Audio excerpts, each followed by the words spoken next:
Varias embarcacións das confrarías de Noia e Porto do Son participaron hoxe na búsqueda de Xavier Hurtado e Miguel Cuán, os dous mozos desaparecidos en augas de Porto do Son.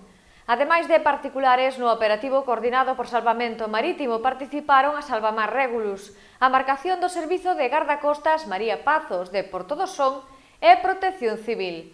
Tamén participou o Elimer.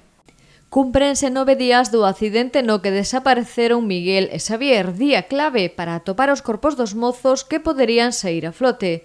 Por este motivo, hoxe realizouse un amplo desplegue de medios na zona onde se produciu o accidente co caiac, no que os mozos saíran a navegar o 6 de xullo.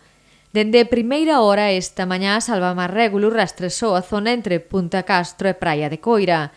Tamén participaron na búsqueda a embarcación de gardacostas de Porto do Son e o Elimer. Xunto a eles, varias lanchas de vixilancia da Confraría de Noia e embarcacións da Confraría de Noia e Porto do Son, varios cerqueiros e lanchas particulares. O vento de nordés dificultou a búsqueda neste día. O mar estaba axitado e a visibilidade máis complicada, porén a búsqueda tamén se realizou por terra, bordeando boa parte da costa. Colaboraron Protección Civil e varios particulares. De momento, sen noticias dos dous mozos.